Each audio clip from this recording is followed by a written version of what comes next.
പാട്ടുപാടി മാത്രമേ ചെയ്യുള്ളൂ. മൈക്ക് കിട്ടിയാൽ പറഞ്ഞു തുടങ്ങിയത് ഈ ബിസിനസ്സിൽ വന്നതിന് ശേഷം. ഞാൻ യാദൃശികമായിട്ട് ബിസിനസ്സിലേക്ക് വന്ന ഒരാളല്ല. ഇപ്പൊ അത് പറഞ്ഞ പോലെ ആഴ്ചയിൽ 2,10,000 പലരും ഇവിടെ തരിച്ചിരിക്കുന്നുണ്ട് അല്ലെ? ഇതൊക്കെ കേട്ടിട്ട് പുതിയ ആളുകൾ. ഓക്കെ, എന്റെ സ്വദേശം വയനാടാണ്. വയനാട് മാനന്തവാടിയിലാണ് എന്റെ സ്വദേശം. ഞാൻ പ്രീ ഡിഗ്രി വിദ്യാഭ്യാസത്തിന് ശേഷം സംഗീതം പഠിക്കാൻ വേണ്ടിയിട്ട് തൃപ്പൂണിത്തുറ സംഗീത കോളേജ്, മ്യൂസിക് കോളേജ്, ആർ.എൽ.ബി മ്യൂസിക് കോളേജിൽ ഗാനഭൂഷണത്തിന് അഡ്മിഷൻ കിട്ടി. അങ്ങനെ 4 വർഷം ഗാനഭൂഷണം, 3 വർഷം ഗാനപ്രവീണ, അങ്ങനെ 7 വർഷം സംഗീത കോളേജിൽ കോഴ്സ് കഴിഞ്ഞു.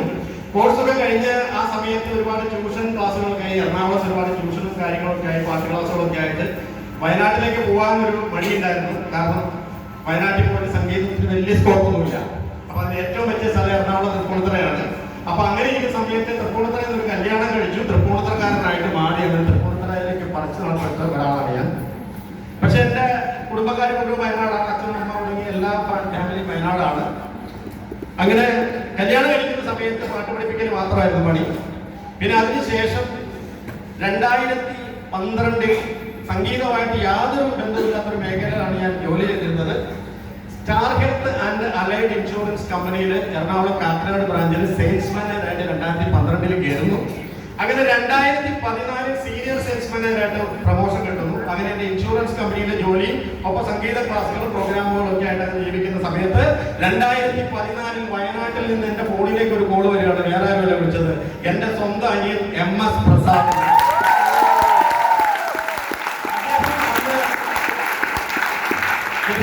പല മേഖലയും ചെയ്തു, എല്ലാ മേഖലയിലും തകർന്നടിച്ചു. അതിനുശേഷം കൃഷി ചെയ്തു, അതിൽ പൊട്ടി അവസാനം ജീവിക്കാൻ വേണ്ടി ടാക്സി ഓടിച്ചുകൊണ്ടിരിക്കുന്ന ഒരു സാഹചര്യമായിരുന്നു.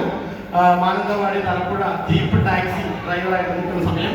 ആ സമയത്ത് എന്നെ വിളിച്ചിട്ട് പറഞ്ഞു, ഒറ്റ കാര്യമുള്ളൂ. ഫോണിൽ കൂടെ വിളിച്ചിട്ട് പറഞ്ഞു, ചേട്ടായി ഞാനൊരു ബിസിനസ് തുടങ്ങിയെന്ന് പറഞ്ഞു. ഞാൻ ചോദിച്ചു, എന്തുകൊണ്ട് ബിസിനസ്? 10 പൈസ കയ്യിലെടുക്കാൻ ഇല്ലാന്ന് എനിക്കറിയാം. പിന്നെ എന്തുകൊണ്ട് ബിസിനസ്? അപ്പോഴാണ് പറഞ്ഞത്, പൈസ മുടക്കൊന്നുമില്ല, ഇങ്ങനെ കുറച്ച് സാധനം മേടിക്കണം, പേസ്റ്റ്, സോപ്പ്, ഇങ്ങനെ കുറെ ഹെയർ ഓയിൽ, ഇങ്ങനെ കുറച്ച് സാധനമുണ്ട്. ഇടനിലക്കാരും പരസ്യക്കാരും ഒന്നും ഇല്ലാത്തത് കൊണ്ട് തന്നെ ഇത് വളരെ വിലക്കുറവിന് കിട്ടും, ഇത് വിറ്റാൽ ലാഭം കിട്ടും, ഇങ്ങനെ കുറെ കാര്യങ്ങൾ പറഞ്ഞു. അതിനുശേഷം പിന്നെ അദ്ദേഹം പറഞ്ഞു തുടങ്ങി, ഇത് നമ്മൾ വിറ്റാൻ കിട്ടുന്ന ലാഭം മാത്രമല്ല, നമ്മളിത് യൂസ് ചെയ്യുന്നു, നമ്മൾ കുറച്ച് ആളുകൾക്ക് പ്രൊമോട്ട് ചെയ്യുന്നു, അവര് മേടിക്കുന്നു, അവര് പ്രൊമോട്ട് ചെയ്യുന്നു. ഇങ്ങനെ ബിസിനസ് വന്നു കഴിഞ്ഞാൽ ആഴ്ചയിൽ കിട്ടുന്ന കഥയും കൂടെ പുള്ളി ഫോണിൽ കൂടെ പറയാൻ തുടങ്ങി. ആഴ്ചയിൽ 1000, 5000, 10000 ഒക്കെ കിടന്നപ്പോൾ വലിയ പ്രശ്നം തോന്നിയില്ല. അതിനുശേഷം ആഴ്ചയിൽ 25,000 കടന്നു, 50,000 കടന്നു, 1 ലക്ഷം കടന്നു. അതിനുശേഷം എന്നെ മൂടിച്ച് നിന്നു. ഞാൻ പിന്നെ ഇത് കേട്ടോണ്ടിരുന്നു. അങ്ങനെ അദ്ദേഹം പറഞ്ഞു, ചേട്ടൻ ആഴ്ചയിൽ 2,10,000 വരെ എങ്ങനെയുണ്ടാവും? നിങ്ങളൊന്ന് പറ. ഇത് കേട്ട പുതിയ ആൾക്കാരൊന്ന് പറയും. ഞാൻ പറഞ്ഞു, എന്തായാലും ഒന്നും പറഞ്ഞില്ല. ഞാൻ പറഞ്ഞോടാ, ഞാനിപ്പോ സീനിയർ സെയിൽസ് മാനേജറാണ്, ഭയങ്കര തിരക്കാണ്, എനിക്ക് പാട്ട് ക്ലാസ്, സംഗീതം, അത് ഇത് മൊത്തം തിരക്ക് പറഞ്ഞു. ഞാൻ വയനാട്ടിലൊക്കെ ഇതൊന്ന് ക്ലച്ച് പിടിപ്പിക്ക്, അതിനുശേഷം നമുക്ക് ആലോചിക്കാം എന്നൊക്കെ. സ്വന്തം അനിയനായതുകൊണ്ട് തന്നെ നോ പറയാൻ പറ്റാത്തതുകൊണ്ട് ഞാൻ പതുക്കെ സ്കിപ്പായി. കാരണം മറ്റൊന്നുമല്ല, ആഴ്ചയിലെ ഈ 2,10,000 അന്ന് ഞാനിത് തുടങ്ങാണ്ടിരിക്കാനുള്ള പ്രധാനപ്പെട്ട കാരണം. കാരണം ആഴ്ചയിൽ ഞാൻ ഇപ്പോഴും പറയാറുണ്ട്, ആഴ്ചയിൽ 10,000 രൂപ കിട്ടുമെന്ന് പറഞ്ഞായിരുന്നെങ്കിൽ ഞാൻ അന്നേ തുടങ്ങിയത്. പക്ഷെ ഈ 2,10,000 ആർക്കും ഉൾക്കൊള്ളാൻ പറ്റില്ല.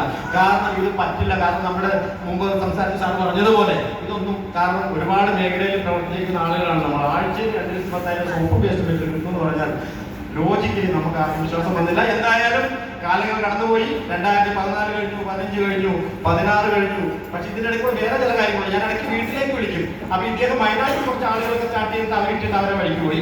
അങ്ങനെ അവസാനം പുള്ളിക്ക് കിട്ടിയതാണ് കൂത്തുപറമ്പില് ഒരു സോമകുമാർ.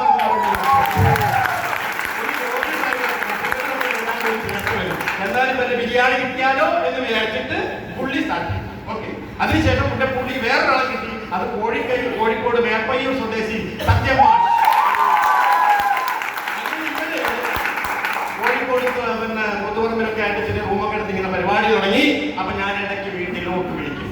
അപ്പൊ അച്ഛനോട് പറയാം, അച്ഛനോട് ചോദിക്കും, എങ്ങനെയുണ്ട് നമ്മുടെ? അപ്പൊ പറയും, അച്ഛൻ പറയും, ആ പോണുണ്ട്, വരുന്നുണ്ട്, ഇവിടെ ഒന്നും തരാറില്ല, 10, 15, 20 ദിവസം കൂടുമ്പോൾ വരും, ഒന്നും തരാറില്ല. ഇതിങ്ങനെ കുറച്ചുകൂടെ കഴിഞ്ഞപ്പോ കുറച്ച് കഴിഞ്ഞപ്പോൾ അച്ഛനെ വിളിക്കും, പറയും, എടാ വല്ലപ്പോഴൊക്കെ ഇച്ചിരി കാശ് തരും. കാരണം ഇത് ബിസിനസ് ഡെവലപ്പ് ചെയ്യാൻ കുറച്ച് കാശൊക്കെ വരുള്ളൂ, കിട്ടുന്ന കുറച്ച് ഡെവലപ്പ് ചെയ്താണല്ലോ പോണത്. പക്ഷെ അതിനിടയ്ക്ക് പിന്നെ പറയും, ആറാറായിരിക്കും, വീട് സർവ്വ ജപ്തിയായിട്ടിരിക്കുന്നു. അപ്പൊ അച്ഛൻ പറയാൻ തുടങ്ങി, ഇടയ്ക്ക് എന്തോ ബാങ്കിലൊക്കെ കൊണ്ടുപോയിട്ട് കുറച്ച് അടയ്ക്കുന്നുണ്ടെന്ന് തോന്നുന്നു, എന്തായാലും ബാങ്കിൽ നിന്ന് ആരും അന്വേഷിച്ച് വരാറില്ല. അപ്പൊ അച്ഛന്റെ മാതാ തുടങ്ങി. ബാങ്കിലൊക്കെ അടച്ചു, അതൊക്കെ തീർത്തു, ആധാരം എടുത്തു, ഒരുപാട് കാര്യങ്ങൾ. അപ്പോഴും ഞാൻ തുടങ്ങിയിട്ടില്ല. എനിക്കിവിടെ ഭയങ്കര തിരക്കല്ലേ, ഭയങ്കര തിരക്കായിട്ട് ഞാൻ നടക്കുകയാണ് പാട്ട് പഠിപ്പിക്കുന്നത്.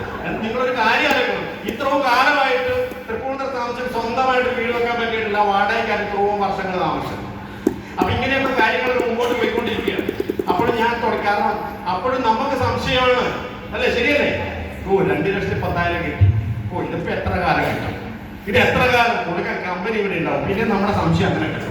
ശരിയല്ലേ? സംശയങ്ങൾക്ക് നമുക്ക് മലയാളികൾക്ക് ഒരു വന്നുമില്ല. എന്തായാലും കാലങ്ങളൊക്കെ മാറി. കുറച്ചുകൂടെ കഴിഞ്ഞ് 2,10,000 ആഴ്ചയിൽ എന്റെ അനിയൻ വാങ്ങിക്കുന്നു, സോമകുമാർ സാർ വാങ്ങിക്കുന്നു, സത്യനാഥ് വാങ്ങിക്കുന്നു. എന്റെ കത്തിനൊരാളുണ്ട് ഷാജിക്കാർ, അദ്ദേഹം ഈ വലിയ മാറ്റങ്ങൾ ഉണ്ടാകുന്നു, എന്റെ കുടുംബത്തിലൊക്കെ വലിയ മാറ്റങ്ങൾ ഉണ്ടാകുന്നു തുടങ്ങി. അതിനുശേഷം എന്റെ അനിയൻ ഇന്നോവ ക്രിസ്റ്റ അന്നെടുത്തു, 25 ലക്ഷം കൊടുത്തെടുത്തു. അതുകൊണ്ട് ആ പുതിയ വണ്ടിയായിട്ട് എന്റെ വാടക വീട്ടിലേക്ക് രണ്ടാമതൊരു വിലവും കൂടെ വന്നു.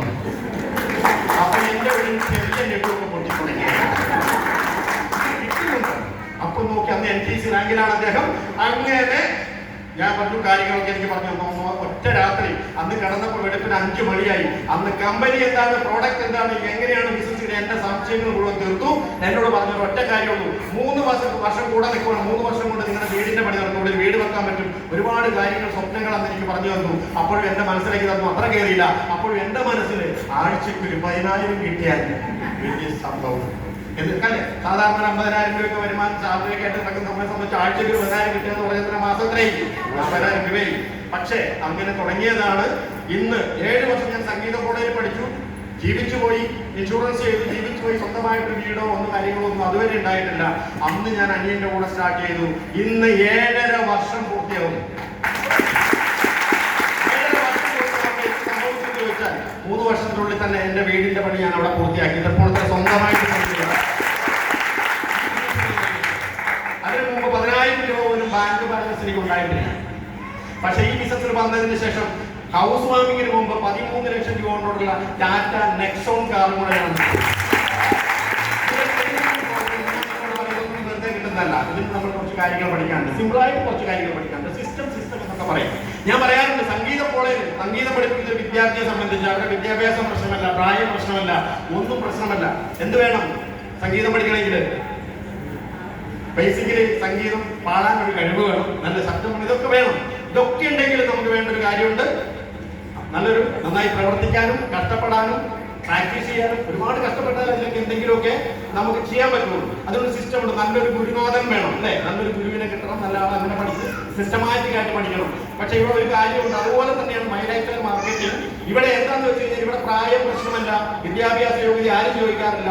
പക്ഷെ ഇവിടെ 2-3 കാര്യങ്ങൾ വേണം.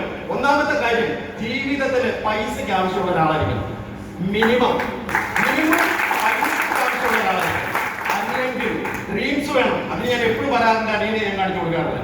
ഡ്രീംസ് അദ്ദേഹത്തിന് കഴിഞ്ഞിട്ടുണ്ട് എന്റെ അറിവിൽ. അല്ലെങ്കിൽ ഡ്രീംസ് വേണം, ഡ്രീംസ് വേണം, അല്ലെങ്കിൽ മിനിമം എക്സ്ട്രാ ഇൻകം ആവശ്യമുള്ള ആൾക്കാരാണ്. അങ്ങനെയുള്ള ആളുകൾക്ക് ഈ ബിസിനസ് വളരെയധികം സൂട്ടബിൾ ആണ്. അങ്ങനെ ഞാൻ തുടങ്ങി. പിന്നെ സംഭവിച്ചെന്ന് വെച്ചിട്ടുണ്ടെങ്കിൽ എന്റെ വീടിന്റെ തൊട്ടടുത്ത് കിടന്ന ഒരു പ്ലോട്ട് 40 ലക്ഷം രൂപ കൊടുത്ത് ഞാൻ തൃപ്പൂണിത്തുറ വീതം വാങ്ങിച്ചു. അത് വാങ്ങി ഇതിപ്പോ ഇവിടെ വന്നിരിക്കുന്നത് 2ാമത്തെ കാർ എടുത്തു. അത് 35 ലക്ഷം രൂപ ഇന്നോവ ക്രിസ്റ്റ തന്നെ ഉണ്ട്. അതിലാണ് ഞാൻ ഈ ബിസിനസ് തുടങ്ങുന്ന സമയത്ത് എനിക്ക് സ്വന്തമായിട്ടൊരു വീടോ അല്ലെങ്കിൽ സ്വന്തമായിട്ട് ഒന്നും ഞാൻ സമ്പാദിച്ചിട്ടുള്ള ബാങ്ക് ബാലൻസോ ഒന്നും ഉണ്ടായിരുന്നില്ല. പക്ഷെ 7.5 വർഷം ഞാൻ വെറുതെ ഒന്നല്ല, കാരണം എന്റെ കുടുംബത്തിലുണ്ടായ മാറ്റം. ഇന്ന് ഞാൻ പറയുകയാണ് 2,10,000 കേൾക്കുമ്പോൾ ഒന്നും തോന്നാറില്ല. കാരണം എന്റെ ഫാമിലിയിൽ 11 പേര് ആഴ്ചയിൽ 2 ലക്ഷത്തിൽ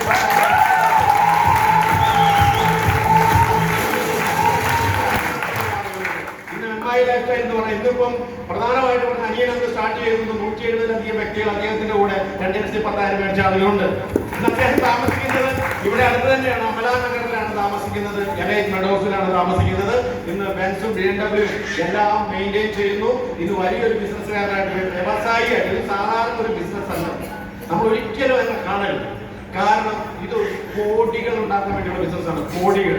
എനിക്ക് ആദ്യമൊന്നും നമുക്കിത് കേൾക്കുമ്പോൾ നമ്മളൊക്കെ കുഞ്ഞു മനസ്സാ, ശമ്പളമായിട്ട് ജീവിച്ച് കഷ്ടിമുട്ടി ജീവിച്ചു പോകുന്ന ആൾക്കാരെ സംബന്ധിച്ച് ലക്ഷങ്ങൾ കോടികൾ ഉൾക്കൊള്ളാൻ പറ്റില്ല. പക്ഷെ 7.5 വർഷം കൊണ്ട് ഈ ബിസിനസ്സിൽ വന്ന ഒരുപാട് വ്യക്തികളുടെ കൂടെ സഞ്ചരിക്കും. അതിലേക്ക് അവരുടെ എക്സ്പീരിയൻസും മുബീൻ മുഹമ്മദ് സാറിന്റെ കൂടെ യാത്ര ചെയ്യാൻ സാധിച്ചപ്പോൾ